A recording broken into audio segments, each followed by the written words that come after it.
성부와 성자와 성령의 이름으로 아멘. 하늘을 우러러. 사랑할 하느님 아버지 뜻 안에서 스승이신 예수님과 도움이신 성령님과 사랑할 성모님과 성유셉 아버지와 성미카엘 대천사와 하늘의 모든 거룩한 천사들과 성인들의 정구를 청하며 기도드립니다. 아버지, 오늘도 예수님과 어머니 하나 되신 성심을 통하여 저희들과 저희 사명과 그리고 전 세계에서 아버지께서 구원하길 원하시고 사랑하시는 영혼들을 그들의 인성을 다 끌어안아 매개체로서 또 도구로서 아버지의 대전 앞에 그 모든 영혼들을 봉헌드립니다. 사랑하는 아버지, 이들 모두를 너그러이 받아들여 주시고 그들을 속이는 그 인간을 속이는 마귀의 짜놓은 각각 다양한 프레임들에서 그 영혼들을 건져주시고 진짜 진실과 사실이 무엇인지를 그 진리가 무엇인지를 깨달을 수 있는 은총으로 봉헌드린 이 모든 영혼들을 축복하여 주시옵소서. 더 이상 어떤 마귀도 인간을 속이지 못하도록 눈과 귀를 주님의 거룩한 진리의 빛으로 열어주시고 뜨게 하여 주시옵기를 간절한 갈망으로 전드립니다. 또한 아버지, 저희의 원인은 항상 늘 아버지가 기쁘실 수 있도록 아버지만을 기쁘시게 해드리는 것이 저희의 원인이오나 너무나도 미약하고 부족하고 모자라고 역겨운 존재인지라 저희의 의지에 비해 맺는 열매가 턱없이 부족합니다. 예수님과 어머니께서 늘 저희 안에서 그것이 무엇이건 간에 아무리 작고 보잘것없는 그 사소한 것에 이르기까지 그 모든 것이 다 예수님과 어머니께서 2000년 전에 수행하셨던 정신세계에서 모든 것을 하실 수 있도록 저희를 항상 내어드리기를 갈망하오니 저희의 이 원의를 받아들여 주시어 저희 안에서 예수님과 어머니께서 그저 아버지의 뜻만을 다 이루어 주시옵소서. 또한 아버지께서만이 유일무이하게 받으셔야 할 그 모든 인류로부터 박탈당하신 권리, 다스림의 권리, 그리고 만물의 주인이신 권리, 또 저희의 진정한 부모님으로서의 권리, 또 창조주로서의 권리, 이런 기타 등등의 수많은 권리를 아버지를 흉내내는 마귀 세력으로부터 박탈당하시고 갈취당하신 그 모든 쓰디쓴 아버지의 마음 아픈 성심을 저희가 끊임없이 위로해드리며 그 상처 하나마다 입맞춤을 드리오니 너그러이 받아주시어 부디 위로받으시옵기를 간곡한 갈망으로 조언드립니다. 이 모든 기도 우리 주 그리스도를 통하여 비나이다. 아멘. 성부와 성자와 성령의 이름으로 아멘. 안녕하십니까. 하나님의 뜻 선교의 윤피아수녀입니다. 오늘도 하나님 아버지께서 인류에게 말씀하시는 성경의 말씀을 통해서 아버지께서 인류에게 전하시고자 하시는 진실이 무엇인지, 사실이 무엇인지, 바로 그 진리가 어떤 것인지에 대해서 함께 학습해보고 그것을 깨달아서 우리의 정신으로 만드는 시간을 갖도록 하겠습니다. 자, 그럼 오늘 주신 말씀 함께 보시겠습니다. 2020년 8월 27일 목요일입니다. 제1독서 사도 바오로의 코린토일서 1장 1절에서 9절까지의 말씀입니다. 하느님의 뜻에 따라 그리스도 예수님의 사도로 부르심을 받은 바오로와 소스테네스 형제가 코린토에 있는 하느님의 교회에 인사합니다. 곧 그리스도 예수님 안에서 거룩하게 되어 다른 신자들이 사는 곳이든 우리가 사는 곳이든 어디서나 우리 주 예수 그리스도의 이름을 받들어 부르는 모든 이들과 함께 성도로 부르심을 받은 여러분에게 인사합니다. 하느님 우리 아버지와 주 예수 그리스도에게서 은총과 평화가 여러분에게 내리기를 빕니다. 나는 하느님께서 그리스도 예수님 안에서 여러분에게 베푸신 은총을 생각하며 여러분을 두고 늘 나의 하느님께 감사를 드립니다. 여러분은 그리스도 안에서 어느 모로나 풍요로워졌습니다. 어떠한 말에서나 어떠한 지식에서나 그렇습니다. 그리스도에 관한 증언이 여러분 가운데 튼튼히 자리를 잡은 것입니다. 그래야 여러분은 어떠한 은사도 부족함이 없이 우리 주 예수 그리스도께서 나타나시기를 기다리고 있습니다. 그분께서는 또한 여러분을 끝까지 굳세게 하시어 우리 주 예수 그리스도의 날에 흠잡을 데가 없게 해주실 것입니다. 하느님은 성실하신 분이십니다. 그분께서 주님의 아드님 우리 주 예수 그리스도와 친교를 맺도록 여러분을 불러주셨습니다. 주님의 말씀입니다. 하느님 감사합니다.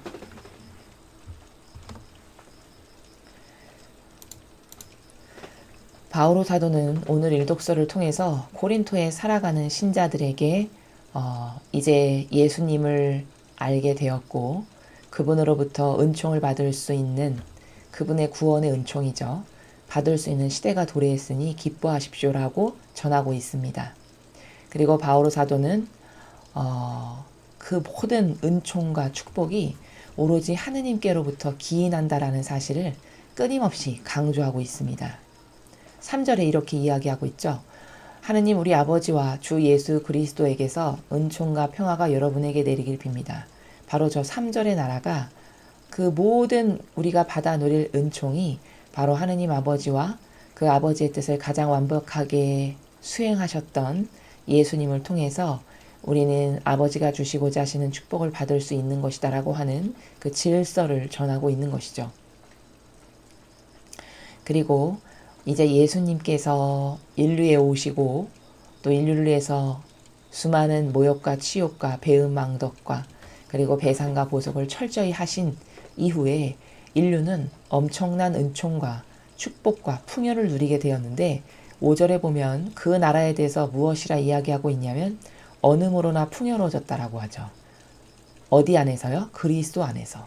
즉 예수님 덕분에 예수님께서 이 지상에 다녀가신 그 모든 모범들과 또 그분이 수행하신 배상과 보속의 나라 덕분에 우리는 죄인이지만 대신 그 죄를 갚아주신 분의 은덕과 공덕으로 인해 다시 천상의 나라에 돌아갈 수 있는 기회가 다시 회복되었고 올바르게 반향만 우리가 똑바로 한다면 천상 나라의 하나님을 배울 수 있는 그 본래 본연에 우리가 떨어져 나온 그곳으로 돌아갈 수 있는 기회가 주어졌다라는 것을 아주 희망차게 이 성도들에게 전하고 있습니다. 그래서 이제 예수님 덕분에 그리스도 안에서 그분의 모든 공로와 노고와 희생과 고통을 사랑하신 그 정신 덕분에 우리는 죄를 용서받았고 모든 면에서 풍요로워졌고 또 갈망하여 아버지로부터 은총을 받을 수 있는 그런 시대가 되었다라고 전하고 있습니다. 자, 그리고서는 쭉 이야기하기를 또 그분께서는 또한 여러분을 끝까지 굳세게 하시어 우리 주 예수 그리스도의 날에 흠잡을 데가 없게 해주실 것입니다. 즉 예수님께서는 우리를 끝까지 굳세게 끝까지 흔들림 없이 더 옹골차게 나아갈 수 있고 또 더 굳센 믿음과 신뢰로서 하느님께 의탁하여 드림으로써 마침내 예수님께서 다시 재림하실 때 우리 모두 흠잡을 데가 없게 해주실 거다 이렇게 강조를 하고 있습니다. 자, 그런데도 참 이렇게 격려하고 독려하고 예수님께서 주신 은총이 무엇인지를 깨닫고 발견하여 감사드리고 또 그 예수님이 보여주신 모범과 정신으로 살기를 갈망해야 한다라고 이렇게 전해서 오늘날 2000년이 지났지만 과연 오늘날 8절에서 이야기하는 것과 같이 이제 예수님께서 다시 재림하셔서 오실 때 흠잡을 데가 없는 인류가 되었는지를 한번 살펴보아야겠습니다.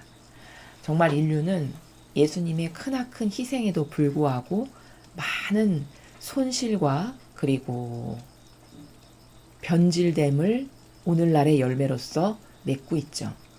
교회는 이런 바오로 사도가 이렇게 열정적이고 아버지의 뜻을 행하려고 하는 바오로 사도가 이렇게 2000년 전에 존재했었다면 지금은 무려 2000년이 지났으니까 이런 바오로 사도와 같은 사람이 엄청 많이 나왔어야 정상이죠.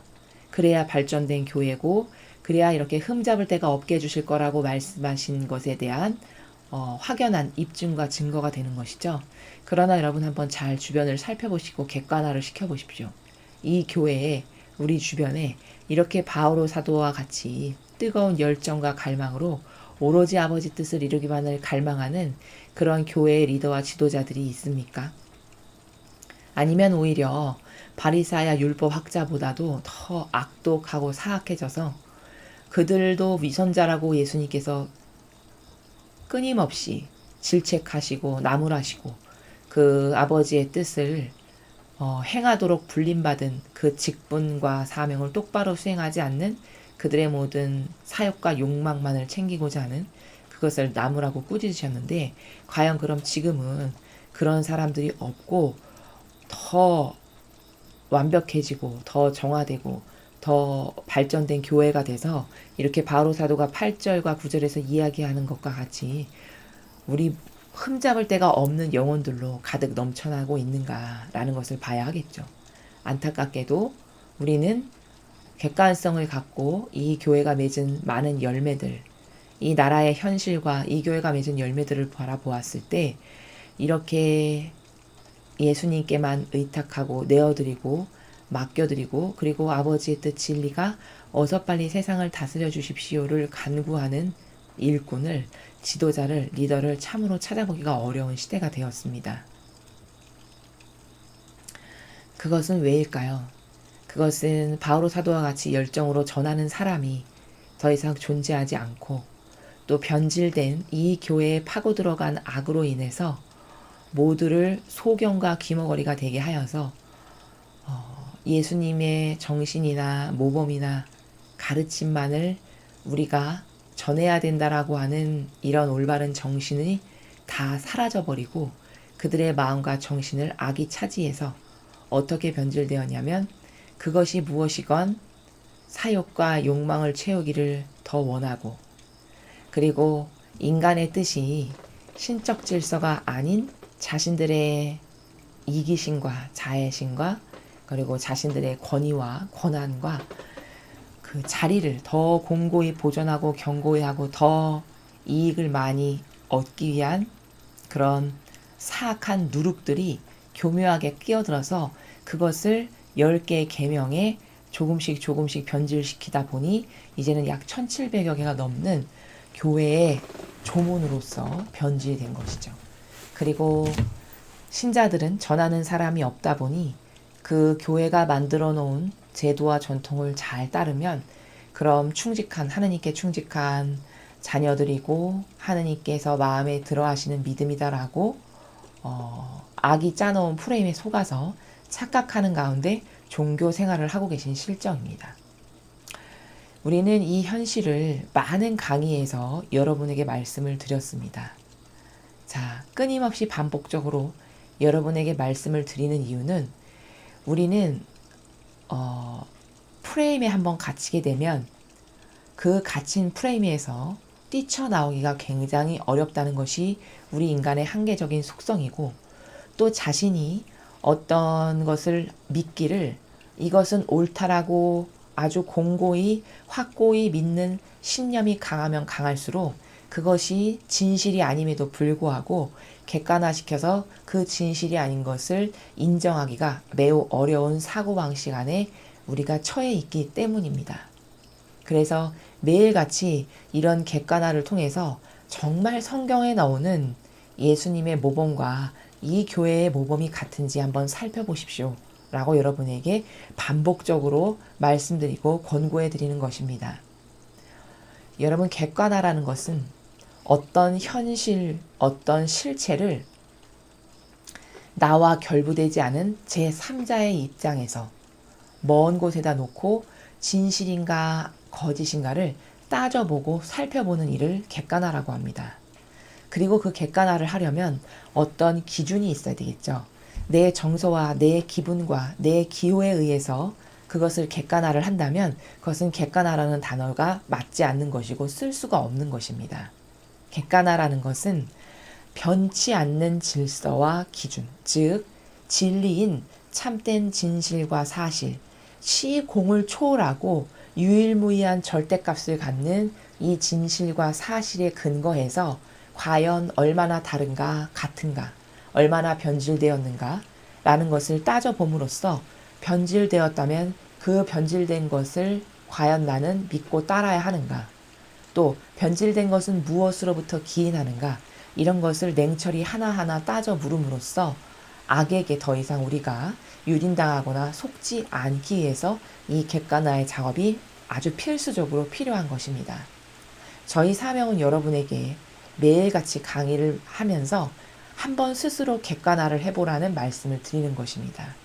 여러분이 매일 아버지의 뜻이 이렇게 소중하게 주시는 이 진리에 다양한 나라들이 가지고 있는 질서나 정확함, 또 정직성, 사실, 진실이라고 하는 이 모든 팩트들을 통해서 이것이 진실인데 내가 살아가는 세상, 내가 믿고 있는 종교 생활에서는 과연 이 진실과 같은지, 다른지, 변질되었는지, 변질됐다면 얼마나 많이 변질되었는지, 이런 것을 냉철하게 따져볼 수 있는 사고방식이 바로 과학적 사고방식이고 지적인 사고방식이고 지력이 있는 사람이 살아가는 행간의 나라입니다.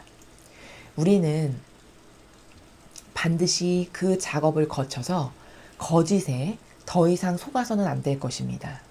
왜냐하면 거짓에 속았다가는 이 마지막 시대는 나의 영혼이 다시는 회복할 수 없는 지옥이나 연옥의 나락으로 떨어질 수밖에 없다라는 것이 성경에 나오는 진실이기 때문입니다.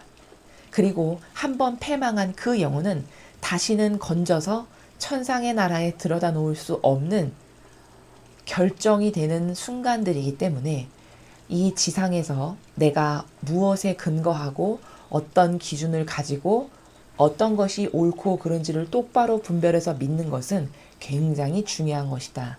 나의 영혼이 죽느냐 사느냐가 바로 거기에 달려있기 때문이라는 것을 여러분에게 반복해서 다시 한번 또 강조해서 말씀을 드립니다.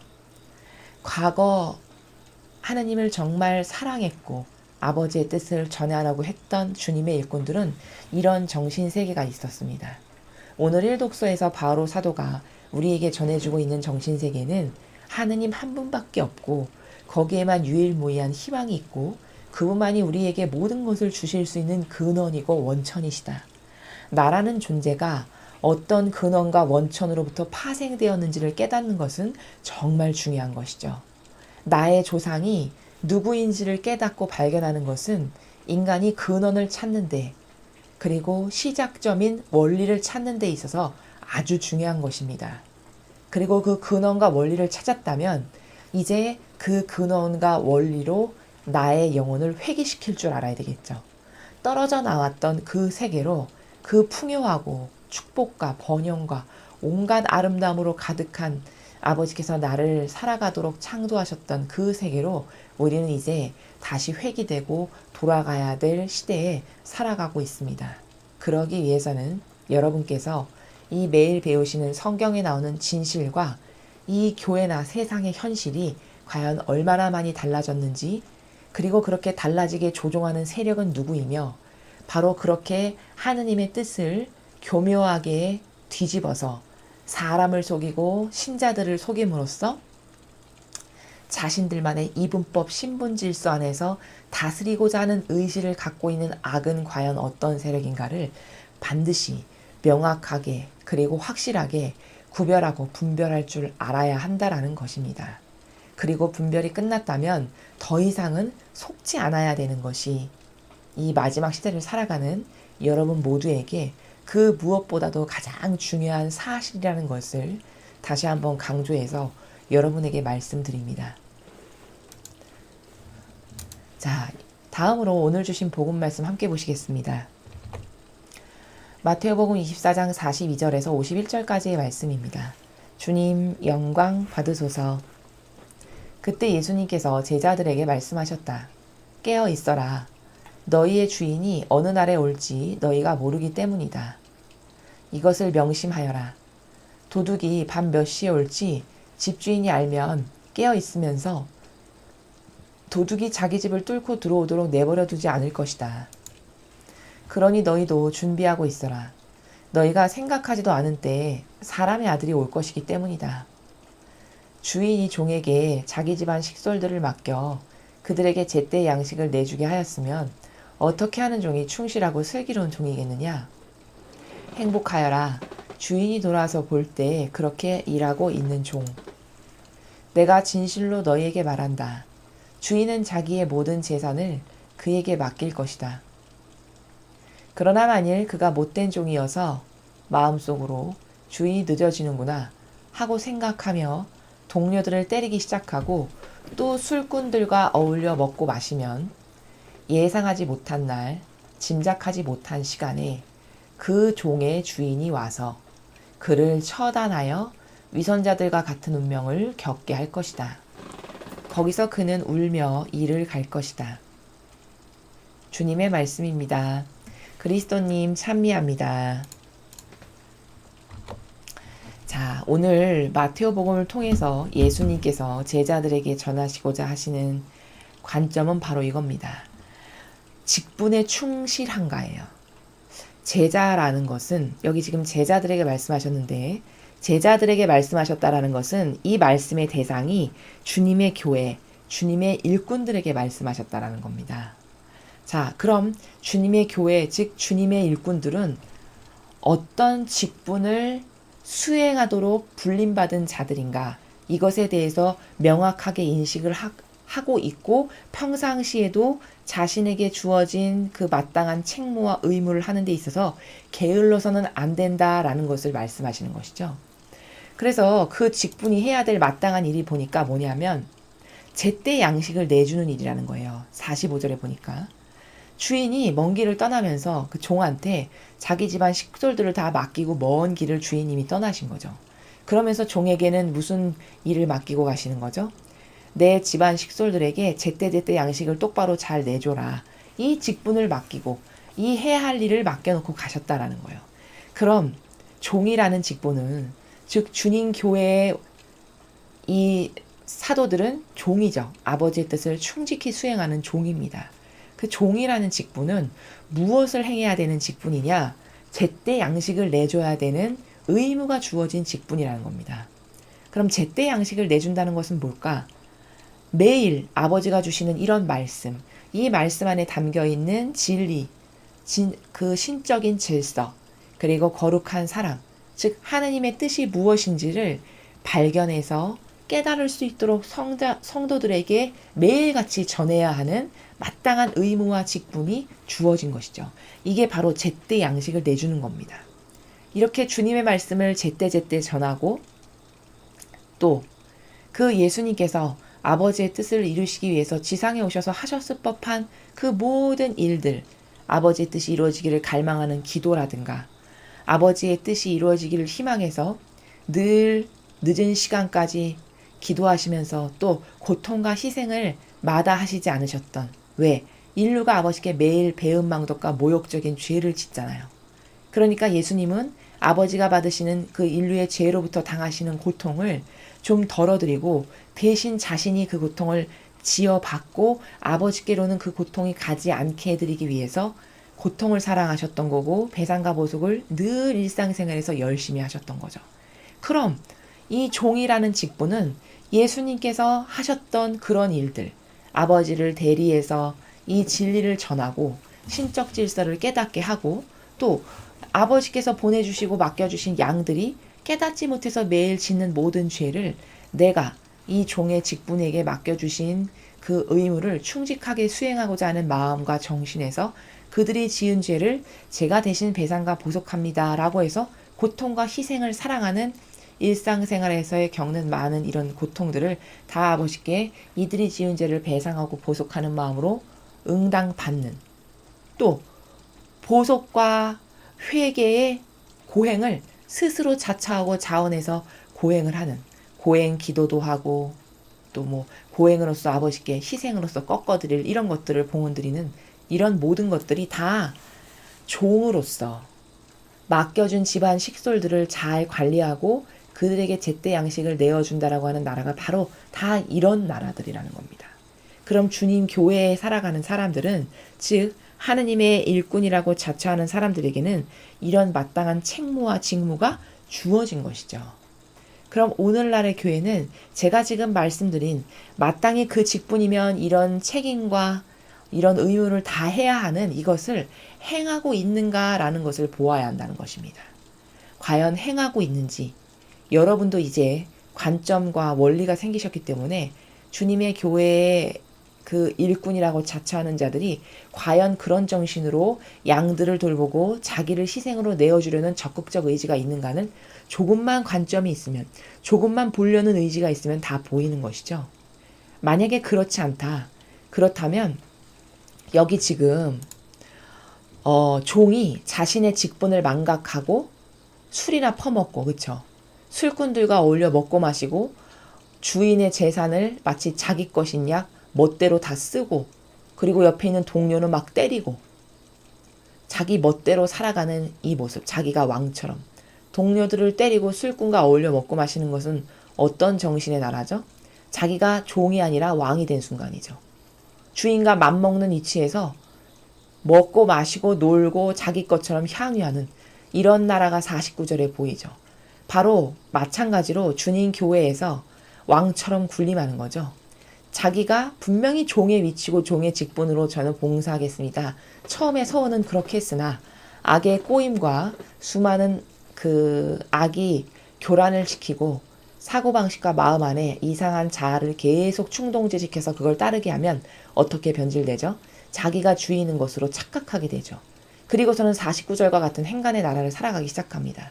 주인처럼 자기 멋대로 자기에게 주어진 권한을 왕처럼 쓰고 왕의 자리에 앉아서 술꾼들하고 어울려 먹고 마시고 놀기나 하고 주어진 양들을 돌보고 이런 마땅히 해야 될 일은 소홀하고 하지 않고, 그리고 심지어 동료들을 때리고 박해하고 이런 식으로 살아가게끔 악에게 유린당하고 속으면 이렇게 직분을 망각하게 된다는 거죠. 그런데 무서운 말씀은 예상치 못한 날 그 주인이 오신다는 거예요. 앞에서 말씀하셨죠. 너희가 예상하지도 못한 시간에, 아무도 모르는 그 시간에 예수님께서 재림해서 오실 거라는 겁니다. 그럼 그 재림에서 오신 예수님께서 예수님의 모범과는 다른 모범으로서 성도들을 속이고 이렇게 종의 직분을 충직하게 하지 못한 이런 영혼들을 걸러내서 어떻게 하신다고 말씀하셨죠? 여기 51절에 무서운 말이 있습니다.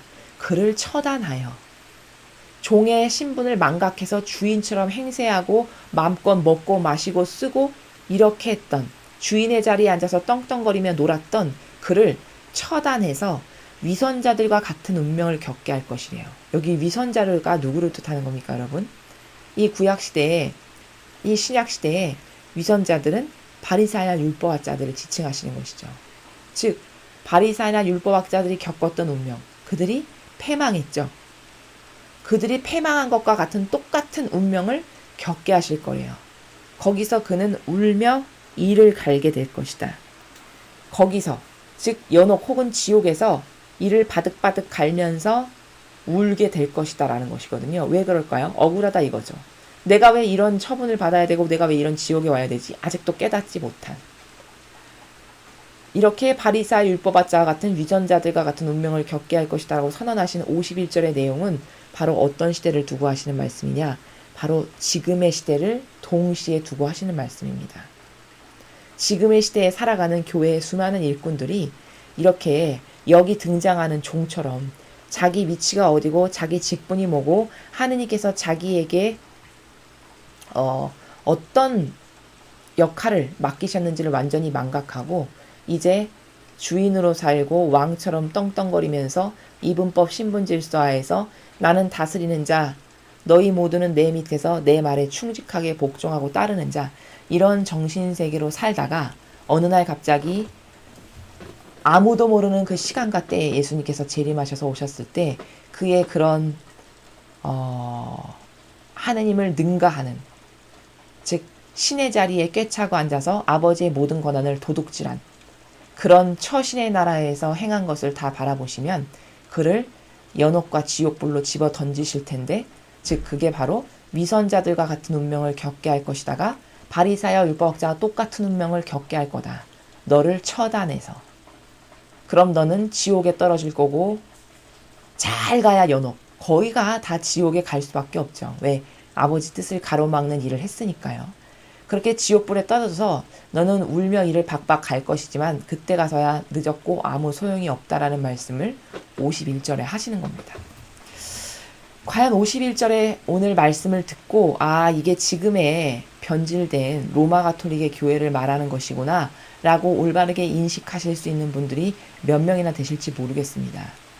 성경은 과거주의로 묶어두거나 혹은 아직 안 일어났어 라고 해서 미래주의로 되돌리는 이런 해석은 잘못된 해석이라고 예전에도 말씀을 드렸습니다.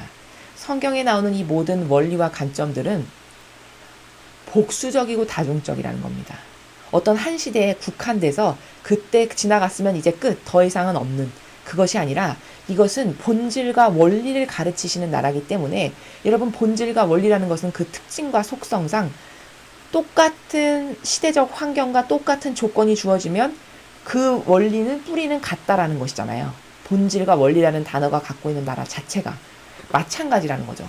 즉 지금의 교회가 이때와 별반 다르지 않고 이때보다 더 사악하고 역겨운 마귀의 짓을 한다. 그럼 반드시 이렇게 될 거라는 것을 우리가 깨달을 수 있어야 되는 것이 이게 성경을 올바르게 보는 관점이다 라고 여러분에게 말씀을 드리는 것입니다. 자, 그래서 오늘 1독서는 바오로 사도가 이렇게 하느님을 통해서 모든 것을 받을 수 있는, 즉 예수님께서 우리를 대신해서 모든 배상과 보속을 하셨기 때문에 우리는 이제 그분 때문에 희망을 갖게 되었고, 그러니까 우리는 더 많은 올바른 반향으로 더 완벽하고 흠없는 사람이 될 것입니다 라고 선언을 하였으나 오늘날에 이루어서 바오로 사도가 이런 이야기를 한 2000년이 흐른 지금에 와서 보니 더 흠없고 나무랄 데 없는, 흠잡을 데 없는 사람이 되었는가, 그런 영혼들이 되었는가, 그런 영혼들의 숫자가 많아졌는가 가만히 살펴보니 오히려 바오로 사도와 같이 뜨거운 열정과 갈망으로 아버지의 뜻만을 행하기를 충직하게 하는 사람은 거의 찾아보기가 힘든 세상이 되었다는 것이죠. 그럼 오히려 퇴보했고 오히려 더 악에게 하나 되고 동조해서 더 악이 날뛰고 판치는 주님의 교회가 되어버리고 말았다라는 현실을 확인할 수 있는 것입니다. 그리고 복음에서는 이렇게 너도 처단에서 위선자들과 같은 결말을 맞이하게 할 거다. 오늘 핵심 문장이 바로 그 문장인데, 그것은 예수님께서 보이셨던 모범과는 너무나도 다른, 즉 그 아버지의 뜻만을 행하기를 갈망하셨던 그분의 모든 모범들 있잖아요. 그분의 가르침들, 그것과는 완전히 정반대로 변질돼 버린, 그래서 내가 좋아하는 인간의 뜻을 따르고 인간들이 설정해 놓은 값, 아버지가 주신 10개의 계명이 아니라 인간의 뜻이 조작해서 10개의 계명을 변질되게 만들어갖고 무려 1700여 개로 늘려놓은 이 교회법을 통해서 다스리고 통치하고 자신은 왕과 같은 자리에 군림해서 앉아있으면서 너는 해도 하면 되고 안 되고를 결정하는 이런 위치에 앉아있는 교회. 누가 아버지께서 이것을 하라고 허락하셨단 말입니까? 누가 결정하는 왕의 자리에 앉아서 해도 돼, 안 돼 판단하고 저울질하며, 그리고 진리는 가르치지도 않고 전하지도 않고 오히려 역겨운 자신들이 만든 제도와 전통을 은연중에 가르쳐서 그것을 잘 따르면 모범적인 사람이고 영혼이 되는 것처럼 착각하게 만드는 이런 악법을 교회 내에 세워놓은 이 마귀의 사실적인 실태와 현실을 바라보면서 그러니까 하느님께서 예수님을 통해서 제자들에게 말씀하시기를, 그 교회 일꾼들에게 말씀하시기를, 너희가 만약에 이렇게 바리사이나 율법학자와 같은 이런 이중적 위선자적인 작태를 취해서 주님의 교회를 악으로 완전히 다 변질시켜놔. 그럼 너도 똑같이 지옥불에 던져져서 이를 박박 가는 그런 신세가 되게 될 것이다 라는 것을 아예 결론적으로 말씀하신 것을 우리가 오늘 확인할 수 있었습니다. 여러분, 우리는 익숙한 것을 과감히 거부할 줄 알아야 됩니다. 그게 진리가 아니라면요. 나에게 친숙하고 내가 맞다라고 여기고 내 정서상 선 같고 내가 보기에 착한 것 같은데, 이런 어떤 인간이 만들어 놓은, 자신의 뜻이 만들어 놓은 어떤 법칙이랄까, 기준들, 이런 것을 과감히 벗어버리고 거기에 동조하지 않아야 됩니다. 왜냐하면 깨닫지 못해서일 뿐이지 인간이 만들어 놓은 그 어떤 것도 거기엔 모두 다 누룩이 조금씩 들어가 있기 때문입니다. 오로지 아버지의 뜻만이, 즉 주님의 진리이신 참된 진실과 사실만이 온 인류를 다스리셔야 될 통치의 기준이고 원리고 근원이다. 이것에 대해서 우리는 추어의 의구심도 가질 필요가 없고 가져서도 안 되고 갖고 있다면 마귀에게 속고 있는 것이다.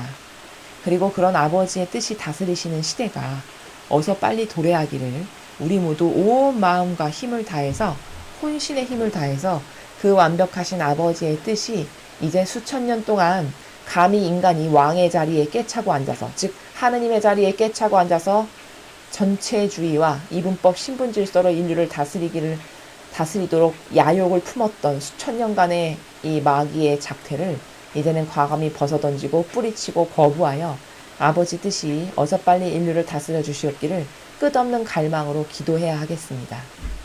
이상으로 2020년 8월 27일 목요일 복음 해설을 마치겠습니다.